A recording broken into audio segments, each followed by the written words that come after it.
제 마음 속에서는 하나님, 내 앞에 성공하는 날마다 행복한 하나님, 나 은혜 받았습니다. 정말 하나님의 능력이 내 안에서 나를 주관하십니다. 그렇게 고백하는 얼굴이 환한, 하나님 나 복 받았어요. 그렇게 말하는 사람들이 늘 앞에 있었으면 참 좋겠습니다. 우리 그렇게 합시다. 인사합시다. 우리 늘 복 받았다고 간증하는 성도가 됩시다. 시작.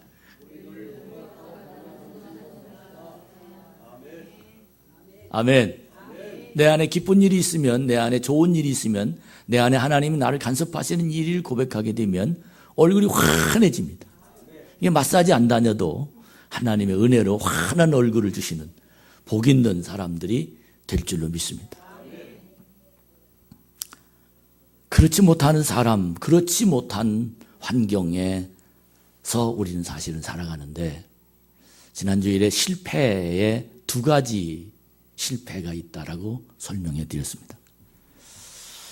첫 번째 실패는 그 실패에 무릎을 꿇고 다시 재기하지 못하는 사람의 실패. 그건 진짜 실패입니다. 그건 실패 앞에 자기 자신이 무릎을 꿇고 도저히 세상을 원망하며 살아가는 그런 사람은 정말 실패입니다. 그런데 두 번째 실패는 실패를 딛고 일어서서 실패가 통로가 되고 실패가 과정이 되어서 성공하는 사람들이 있습니다. 결국은 그 실패는 실패가 아니라 그 실패는 성공의 길목이 된 셈이죠. 여러분, 우리 어렵습니까? 길목이 되시 바랍니다.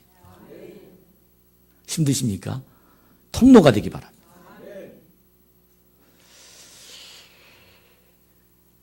그러므로 고난에서 기회를 포착할 수 있는 사람은, 실패를 디디고 일어나는 사람은 행복을 만들어내는 승리하는 사람이 될 수 있습니다. 과학자인 뉴턴을 여러분에게 소개합니다. 만유인력을 발견한 뉴턴. 그분은 돌아가실 때 치매에 걸렸어요. 다 잃어버렸어요. 근데 그분이 한 가지 딱 기억하고 있는 게 무엇이냐면, 나는 예수님으로 인하여 구원받았다. 이걸 기억했어요. 근데 그분이 어떻게 이렇게 훌륭한 과학자로 유명한 사람이 될 수 있었느냐? 16세기의 일입니다. 영국의 그 런던에는 전체 시야, 이 페스트라는 전염병이 걸리기만 하면 죽습니다. 완전히 초토화되는 그 전염병이 얼마나 심했는지 수백 명이 이 런던 시민들이 삽시간에 목숨을 잃는 이 페스트라는 이 전염병이 맹렬하게 퍼뜨려졌습니다. 그때 캠브리지 대학에 다니던 이 뉴턴이 전염병을 피해서 자기 고향으로 시골에 내려가서 잠시 쉬었던 그 시간이었습니다. 어머니와 함께 공부를 했다 하면 하루도 이틀이도 일어나지 않는 이 공부벌레 같은 이 뉴턴. 그 뉴턴이 집에 가서 넓은 뜰을 거닐기도 하고 사색에 잠기기도 하고 사람들과 만나기도 하고 마음을 열어놓고 즐거운 마음을 깨끗한, 그리고 세상을 보는 이런, 그동안에는 공부벌레로 공부만 했던 이 뉴턴이었는데, 집에 가서 고향의 어머니도 보고 사람들을 보고 하면서 그 마음이 확 열려져서 시골에 내려가 한참 동안 있다가 한 번은 과수원에 가서 사색에 잠겨 앉아 있었는데 사과나무에서 사과 하나가 뚝 떨어지는 거예요. 보통 사람 같으면 썩어서 떨어졌구나 그렇게 생각할 터인데, 이 뉴턴은 아니 왜 사과가 옆으로 안 떨어지고 밑으로 떨어지지? 그렇게 생각한 거예요. 이게 과학자입니다. 왜 사과가 옆으로 안 떨어지고 밑으로 떨어질까? 이것에 의문을 품은 뉴턴이 결론은 무엇을 발견했냐면, 밑으로만 떨어지는 이 사과에게 무언가 있다. 그 무언가가 뭐냐면 땅에서 잡아 당기는 힘이 있다라는 것을 발견하고, 그때부터 만유인력이라는 것을 발견하게 되었던 겁니다. 여러분, 뉴턴의 만유인력을 발견한 것이 사과를 보고 발견했나요? 아닙니다. 사과를 보도록 인도한 페스트라는 병이 고향으로 뉴턴을 몰아갔던 거죠. 이게 인생입니다. 이것이 성공의 비결입니다. 이것이 하나님이 인도하신 거대한 하나님의 방법에 이 뉴턴은 자기 몸을 실었던 겁니다. 마지막에 많은 사람들은 사과나무를 보고 뉴턴이 만유인력을 발견했다라고 과학자들의, 사람들의 입에 오르내리고 있지만, 정작 뉴턴은 그렇게 생각하지 아니하고 페스트란 병 때문에 시골로 몰게 하신 하나님이 나를 그것을 보게 만드셨다. 이게 세상을 사는 여러 가지 방법과 신앙으로 보는 하나님의 인도하심을 보는 믿음의 눈입니다. 고난을 만날 때, 역경을 만날 때 오히려 여유를 가지고 신중하게 탐색하게 살아가는 사람들, 실패를 당할 때, 도저히 일어날 기력이 없을 때, 아무것도 보이지 않을 때, 그때 하나님 앞에 무릎 꿇고 실패를 디디려고 몸부림치며 하나님 앞에 다가오는 사람들에게 주시는 기회, 이 기회를 여러분과 제가 받읍시다. 이 가을에 아무것도 없다고, 1년 그냥 지나간다고, 그냥 또 헛속으로 살았구나, 아니면 여러분에게 어떤 엄청난 장애물들이 가로막아서 내 앞길을 방해받는 그런 고난 중에 빠져있는 우리의 삶이라 할지라도 하나님의 성전에서 말씀을 듣다 보면 하나님의 주시는 기회를 발견할 수 있습니다. 이것이 믿음입니다. 이 사람이 하나님이 사용하시는 은총의 사람입니다. 모든 사람들은 당연히, 저는 당연이라는 말을 붙입니다. 당연히 이 세상을 살아가는데 역경과 시련을 만나게 됩니다. 많은 사람들이 역경과 시련을 만나면 쉽게 좌절하고 포기하고 자기의 꿈과 자기의 비전을 이어가지 못하고 그 자리에서 무릎 꿇지만, 그러나 약 10% 아니면 20% 소수의 사람은 역경과 실패를 그에 묻어지지 아니하고 그 속에서 튀쳐나옵니다. 이 튀쳐나오는 사람들, 그 사람이 하나님이 그 안에 있는 사람입니다. 수도사가 어떻게 하면 하나님의 영이 내 속에 임해서 하나님과 늘 동행하며 하나님의 은혜 속에 있고 하나님 때문에 기쁘고 늘 찬양할 수 있는 사람이 되며 하나님이 내 안에 계셔서 나와 하나님과 동행하는 그런 세상을 살 수 없을까? 내 죄가 너무 강해서 내 죄가 씻겨지고 내 죄가 너무 사람들 앞에 드러나서 하나님 앞에 부끄러운 세상을 살지 않도록 하나님, 내 마음을, 내 죄를 찢어주시고 내 심령을 씻어주시고 보혈의 피로 내 마음을 온전히 하나님 마음으로 하나님 바꿔지게 해주시옵소서. 그런 마음을 가지고 수도의 길을 걸었습니다.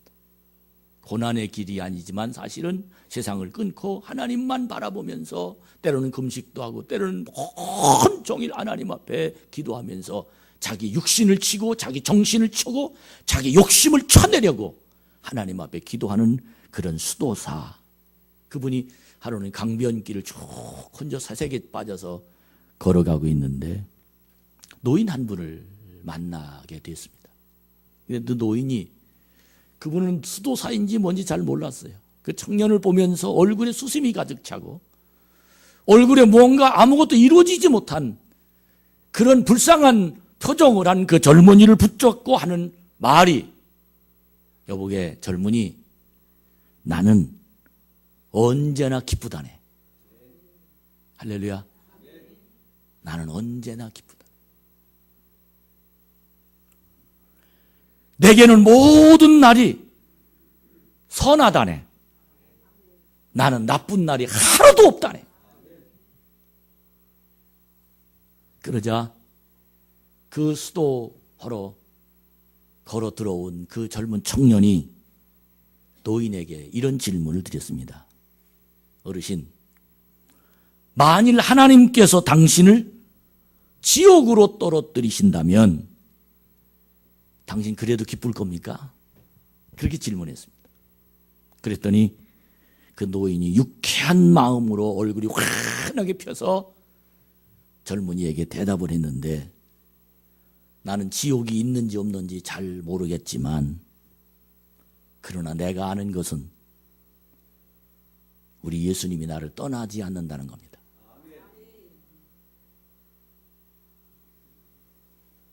한쪽 팔로는 겸손이라는 팔로 주님의 인성이 나를 안았고, 또 한쪽 팔로는 사랑이 그의 신성, 하나님의 성품으로 나를 붙잡았기에, 그래서 내가 가는 길은 언제나 주님도 같이 간다네. 주님 없는 천국에 간 것보다 주님과 함께 가고 있는 불구동 속에 그 지옥이 그곳이라면 그곳에 있는 게 난 더 낫다네. 이것이 그 노인분이 하나님의 뜻대로 살고 싶은 젊은이의 마음을, 가슴을 움직이고, 그는 하나님과 동행한다는 행복, 지옥에 떨어져도 하나님과 함께 한다면 행복한 그 표정과 표현을 가슴에 품고 얼마나 행복했는지, 얼마나 그 말이 자기 인생의 큰 지름길, 큰 통로가 됐는지 그는 자기의 삶을 고백했다고 말합니다. 주님과 함께 한다는 고백, 주님께서 자신을 사랑한다는 고백과 확신, 너무 부럽습니다. 할렐루야. 할렐루야. 아멘에, 할렐루야 안 해도 아멘 좀 하시기 바랍니다. 우리 박한섭 장로님만 지금 아멘 하는 거예요. 박부덕 권사님까지도 안 해 지금. 할렐루야. 하나님과 함께하는 그 장소는 미워하고 박해받고 고난받고 그것이 지옥이라 할지라도 난 행복하다네. 이런 신앙 너무너무 부럽습니다. 전 이 예화를 읽으면서 하나님 저도 그런 신앙을, 하나님 저도 그런 인생을, 하나님 저도 그런 마음을, 하나님 저도 그런 하나님의 축복을, 하나님 지옥에 떨어져도, 나쁜 놈을 만나도, 강도를 만나도, 문제를 당해도, 내 맘대로 되어지지 않아도 나도 하나님에게 동행한다면 그 행복을 하나님 나에게도 주시옵소서. 저는 가능성 있다고 믿어져서 오늘 여러분 앞에 섰습니다. 그 이유가 있습니다. 그 이유는 우리 한번 따라합시다. 나도 하나님의 사람이다. 옆 사람에게 당신도 하나님의 사람이야. 시작. 나도 가능성 있습니다. 비록 나도 그렇게 말하지 못하지만 나에게도 가능성 있습니다. 그 이유는 예수의 피가 내 속에 흐르고 있습니다. 나도 하나님의 자녀라고 고백하며 나는 하나님의 천국이 분명히 나도 지금도 역사하고 있사옴 믿어지는 사람입니다. 내 머릿속에서, 내 가슴속에서 지금 그분과 함께 나도 하나님의 자녀요, 나도 하나님의 사람이라고 분명하게 고백할 수 있는 은혜가 내 속에서 지금 자리 잡고 있기 때문입니다. 고린도후서 4장 7절에 보면 우리가 이 보배를 질그릇에 가졌으니 이는 능력이 심히 큰 것이 하나님께 있고 우리에게 있지 아니함을 알게 하려 함이라. 보배가 내 속에, 질그릇 같은 내 속에 담아 있다라는 것입니다. 뿐만 아니라 골로새서 2장 3절에 보면 그 안에는 지혜와 지식의 모든 보화가 감추어져 있느니라. 그 안에 어떤 질그릇 안에, 보배 안에 그 속에 지혜와 지식이 그리고 보화가 감춰져 있는 하나님의 사람, 내 속에 이와 같이 바울이 고백한 것처럼 보화와 지혜와 지식이 감춰져 있음이 느껴질 그날 지옥에 가도 행복할 수 있는, 주님이 나와 함께하고 고백할 수 있는 은혜가 우리 속에 일어나게 될 줄로 믿습니다. 오늘 말씀은 내게 능력 주시는 자 안에서 내가 모든 것을 할 수 있느니라. 이 말이 바로 하나님이 사람이 가지고 있는 고백이며 자랑입니다. 내게 능력 주시면, 이 말은 지옥에 가도 내게 능력 주시면, 고난이 와도 내게 능력 주시면, 실패해도 내게 능력 주시면, 건강이 아파서 너무 기진맥진해도 내게 능력 주시면, 내가 모든 어떤 상황 가운데 빠져 있을지라도 내게 능력 주시면 나는 할 수 있다. 이 믿음이 내 안에서 나를 주관하는 하나님의 사람으로 승리할 수 있다는 겁니다. 이 능력이란 말이 바울의 말 속에 귀신을 내쫓고 병을 고치고 이적을 행하고 이것들만 능력은 아니라는 겁니다. 우리의 능력을 일부분이나 아니면 국한에서 하는 이 능력인데 결코 우리는 이 능력만 능력이 아니라 바울이 말하는 이 능력은 형편에 스스로 만족하는 게 능력이라는 거예요. 할렐루야. 저보고 그래요. 우리 집사람하고 딱 걸어가면 이종천 목사 능력 있네. 그래요. 무슨 말입니까? 훌륭한 아내를 꼬실 수 있는 능력이 있다는 거예요. 이게 능력입니다. 여러분 능력 있습니다. 이 교회에 올 수 있는 능력 있는 겁니다. 할렐루야. 나 능력 있다. 이 능력은 어떤 능력이라는 겁니다. 그동안 우리는 교회에서 하나님의 능력을 기적이 임하고 병이 고쳐지고 이런 것의 능력을 축소해서 말하고 있는데 바울은 오늘 그런 것의 능력이 아니라 그것만이 아니라 바울이 말한 능력은 나는 형편의 능력이 있다. 형편에 만족하는 능력이 나에게 있다라고 말합니다. 어떤 환경에도 흔들리지 않고 굳건히 서서 든든히 하나님 말씀으로 서가는 신앙, 이것이 바로 바울이 말한 신앙의 능력입니다. 4장 11절 11절에 보면 내가 궁핍함으로 말하는 것이 아니다. 어떤 형편에 있든지 자족하는 비결을 배웠다. 내가 비천에 처할 줄도 알았다. 풍부에 처할 줄도 알았다.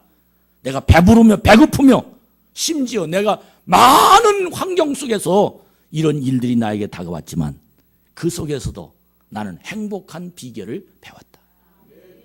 할렐루야. 이 비결이 여러분에게 통하는 하나님의 자녀가 되기를 주의 이름으로 축복합니다. 신앙 교육의 결론은 하나님 말씀을 듣는 사람들이 가지고 있는 신앙의 태도는 하나님의 자녀가 가지고 있는 믿음의 열매는 주여 지금 감사합니다. 자족하는 겁니다. 나는 행복합니다. 주여 지옥 같은 환경 중에도 주님의 팔로 안아주시니 행복합니다. 내가 고난 중에 부도 처리가 돼서 내가 만나지 않을 사람을 만나고 내가 괴로운 중에 세상을 살고 있지만 그러나 나는 행복합니다.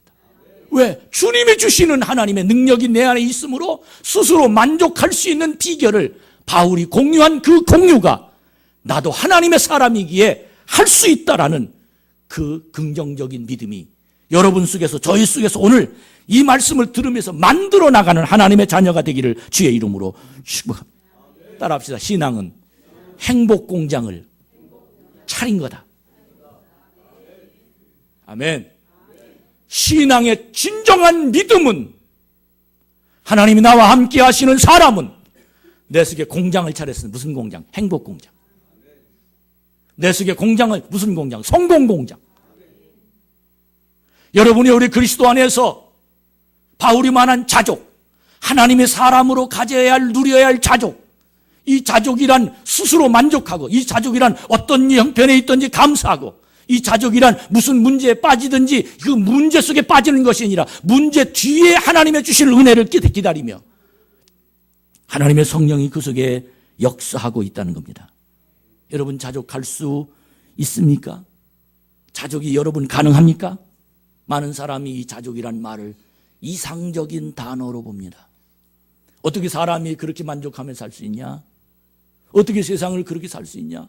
이상적인, 꿈에나 그려볼 듯한, 마음으로 원하는 어떤 생각, 실제가 아닌 상상의 꿈, 이것을 자족이라는 단어로 그렇게 해석할 수밖에 없는 현실을 생각하는 신앙인이 많이 있습니다. 그러나 전 분명합니다.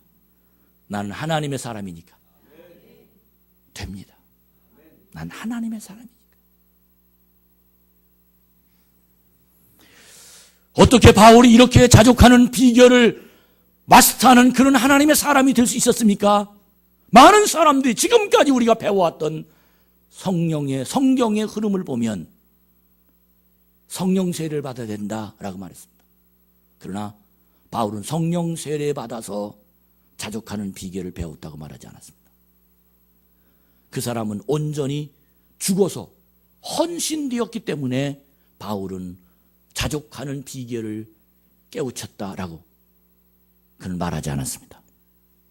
뿐만 아니라 어떤 사람은 성품적으로 그 사람은 항상 그런 사람이니까 그렇게 해서 자족하는 비결을 가지고 있다라고 얘기했습니다. 그러나 그렇지 않습니다. 성령 세례도 헌신되어서도 성품적으로도 자족하는 비결에서 오는 것이 아니라는 겁니다. 어떻게 하면 이런 자족하는 비결이 그 속에서 남아 있을 수 있습니까? 그건 단 한 가지, 하나님이 내 속에 오시는 겁니다.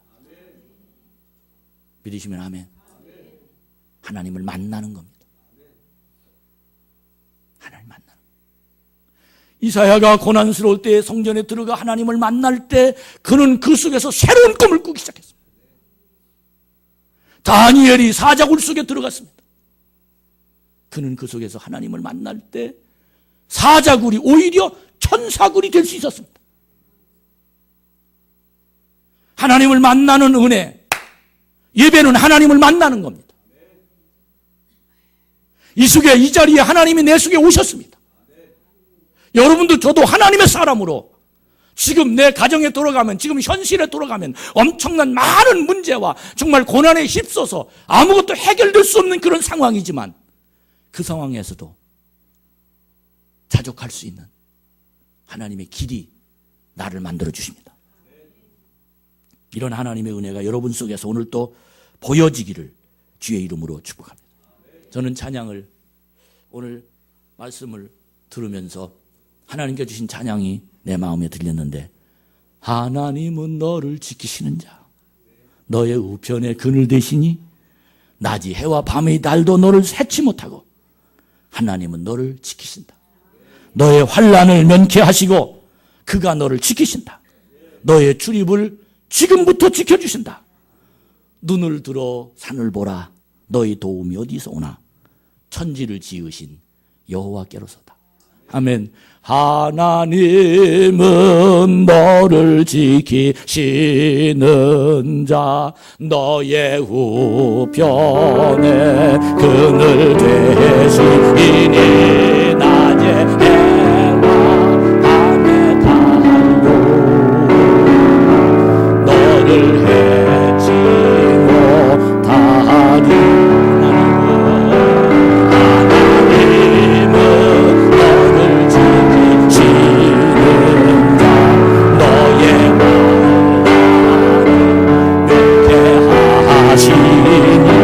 그가 너를 지키시라.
천지를 지으시고 나를 만드신 하나님이 나를 도우시는 그 도움이 고난 중에도 비박 중에도 문제 중에도 장애물 중에도 실패 중에도 부도 중에도 막막한 첩첩산골에 있는 엄청난 환경 중에도 하나님이 나를 지키신다는 이 믿음이 내 속에서 작동할 수 있는 하나님의 거룩한 사람들, 이것이 바로 성령의 능력이나 아니면 어떤 자연의 환경이나 아니면 어떤 사람의 마음의 확신이나 이런 성품이나 이것에서 오는 것이 아니라 어디에서 오냐?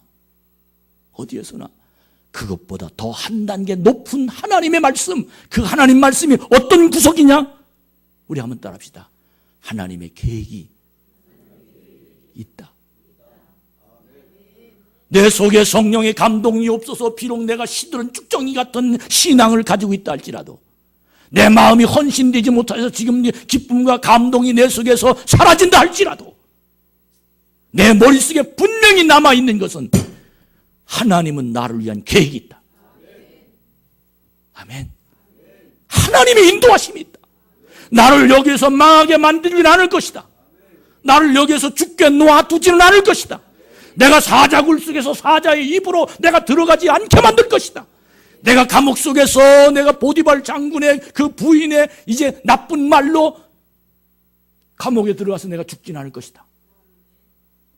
하나님 나를 인도한다. 하나님이 분명히 간섭하실 것이다. 이 믿음으로 바울이 비천에 처할 줄도 알고 풍부에 처할 줄도 알아서 나는 만족한다. 하나님 나를 아신다. 이사야 40장에 독수리가 날개침 치며 올라간 같은 것이라는 이사야의 고백은 여호와를 앙모하는 자에게 주시는 새 힘. 사랑하는 여러분, 이 새 힘이 여러분 속에 나타나기를 주님의 이름으로 축복합니다. 바울은 누구 앞에서도 당당했습니다. 어떤 상황에도 당당했습니다. 어떤 문제 앞에 당당했습니다. 그 이유는 하나님이 나를 인도한다. 하나님의 계획이 있다. 하나님 분명히 나를 통해서 승리할 거다. 지금이 문제가 아니다. 하나님의 예비하심이 있다.